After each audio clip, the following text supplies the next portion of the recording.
आज की कहानी है बहू, तुमने घी मेवा के लड्डू मायके में कहाँ देखे होंगे। दोस्तों, कहानी शुरू करने से पहले अगर आपने चैनल को सब्सक्राइब नहीं किया हो तो कर लीजिए ताकि आपके पास पहुँचे हर नया वीडियो। अरे ध्यान से पूरा घी का पीपा उड़ेल देगी क्या?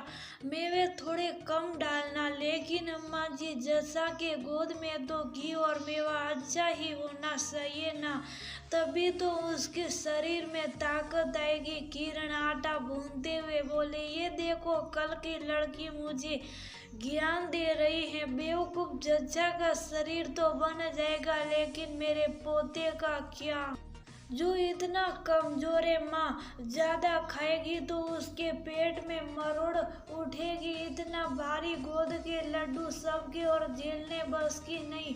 वैसे भी उसके घर के हाल देखकर तो लगता नहीं कभी इसने गोद खाया होगा या खाया भी होगा तो भी दिखावे का ही डालती होगी इसकी माँ। बस और बादाम डालने की जरूरत नहीं है। शंकुतला जी अपनी काम वाली किरण के हाथ से मेवे का पैकेट लेते हुए बोली, फिर ड्राइंग रूम में बैठी अपनी बेटी आशा को आवाज मारते हुए बोली, तेरी फिल्म खत्म हो गई हो तो इसके साथ लग जाए। इसके भरोसे सब छोड़ दिया तो मेरा बट्टा गोल कर देगी। शंकुतला जी अपनी बेटी को आंखों ही आंखों में इशारा करते हुए बोली, रसोई के साथ वाला कमरा। शंकुतला जी की बहू दीपा का था, जिसने अभी 15 दिन पहले ही एक बेटे को जन्म दिया था।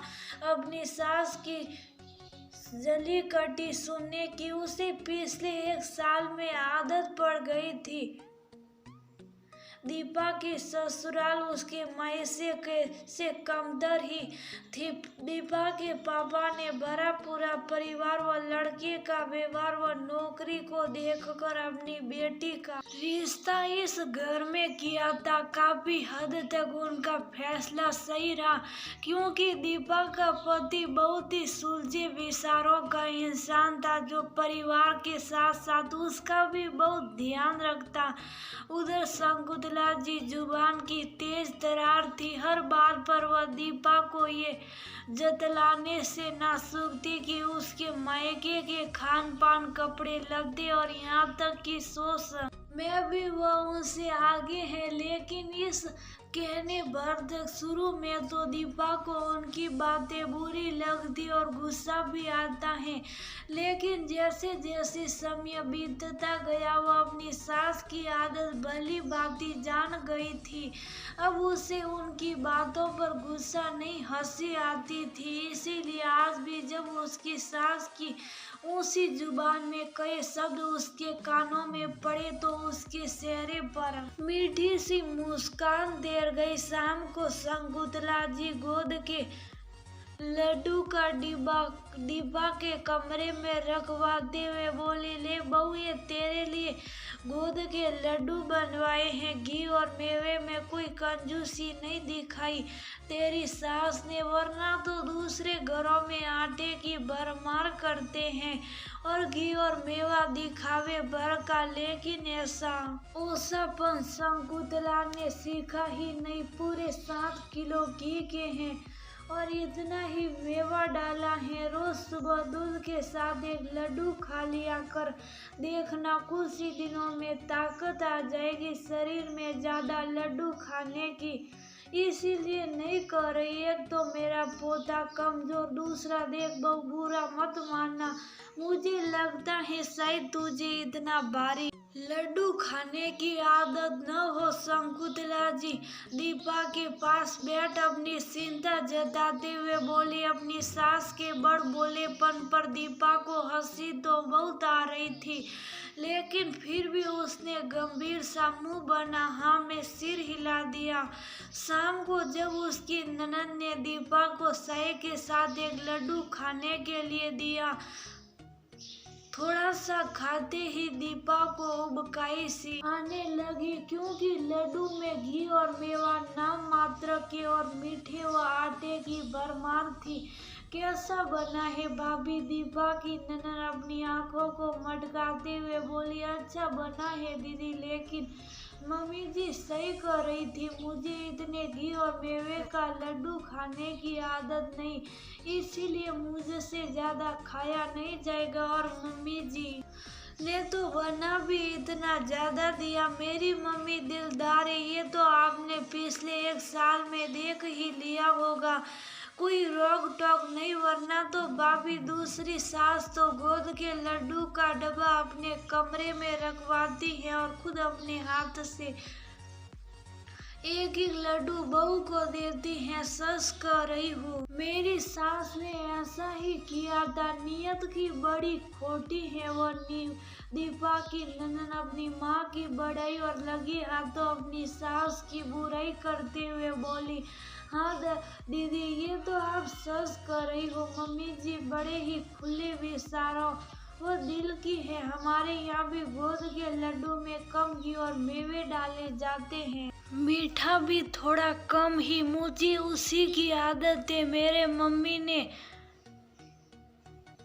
मम्मी भी मेरे लिए गोद के लड्डू बनाने की कह रही थी। पहले तो मैंने सोचा था मना कर दूंगी, क्योंकि इतने लड्डू मुझसे कहाँ खाए जाएंगे, लेकिन अब सोच रही हूँ मम्मी से कहने दो, रहने दे बहू, कोई जरूरत नहीं। वो लड्डू ना बांटने के काम आ सकेंगे ना खाने के, क्योंकि सब में हमारी किरकिरी करवाती हैं।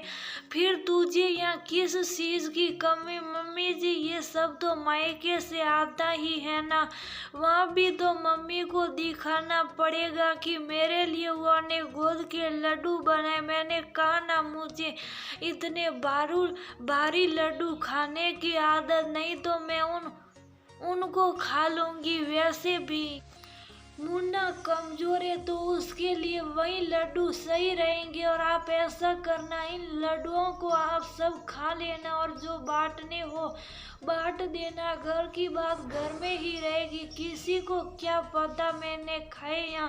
दीपा अपनी बात रखते हुए बोली। चल, जैसे तेरा मन करे, वैसे भी उस दिन रिश्तेदारों में दिखाना तो पड़ेगा ही।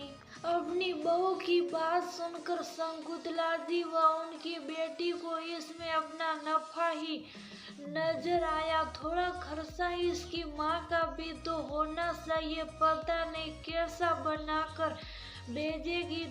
हम तो अपने ही गोद के लड्डू खाएंगे। दोनों माँ बेटी अपने अपने कयास लगा अपनी समझदारी पर मन ही मन खुश हो रही थी। 1 सप्ताह बाद दीपा का कुआं पूजन था, जिसमें उसके मम्मी पापा ने सभी के लिए बहुत ही सुंदर उपहार व साड़ियाँ भेजी। साथ ही 20 किलो का डिब्बा गोद के लड्डुओं से भरकर भेजा। उसे देखते ही शकुंतला जी दीपा के मायके वालों के सामने अपना बड़ा दिल दिखाते हुए बोली, इसे तो बहू के कमरे में ही रखवा दो, ये उसकी अमानत है। हमारे यहाँ जच्चा के खाने पीने की चीजों को दूसरे हाथ भी नहीं लगाते। जा किरण, जरा इसे बहू के कमरे में रखा। अगले दिन दीपा की ननद जब उसे दूध के गिलास के साथ लड्डू देने लगी, तो दीपा उन्हें टोकते हुए बोली, दीदी मुझे मेरे मायके से आए लड्डू दे दो, यहाँ के लड्डू मुझसे हजम नहीं होते। हाँ हाँ बेटा, उसी में से दे दे, वैसे भी इसके लिए ही तो है। दीपा की ननद ने उसके लिए एक लड्डू निकाल दे दिया। दीपा की सास की सीलसी नजर लड्डू पर ही थी। अच्छी तरह भुने हुए लड्डू की रंगत ही उसकी व्यवहारता बता रही थी। दीदी आप और मम्मी जी भी लीजिए ना। हाँ, यहाँ के जितना अच्छा तो नहीं, लेकिन एक बार तो मेरा मन रखने के लिए आप भी खा ले। वैसे अच्छा तो नहीं लगता बहू जज्जा के लड्डू खाना, लेकिन तू नहीं मानती तो ला, एक एक लड्डू हम माँ बेटी भी सक ही लेते हैं। और जैसे ही दीपा की सास ने उसके मायके से लड्डू सका, उसके सकते ही उसे समझ में आ गया कि अपने बड़ बोलेपन में वह अपना कितना बड़ा नुकसान करवा चुकी हैं, क्योंकि दीपा के मायके से आए लड्डू बहुत ही स्वादिष्ट बने थे, जिसमें आटा, मेवे और मीठे का परफेक्ट कॉम्बिनेशन था। साथ ही जज्बा के हिसाब से उसमें सफेद मिर्च भी कूट कर डाली गई थी। ऐसा गुड़ का लड्डू दीपा की सास ने अपनी 60 साल की उम्र में अब तक नहीं खाया था।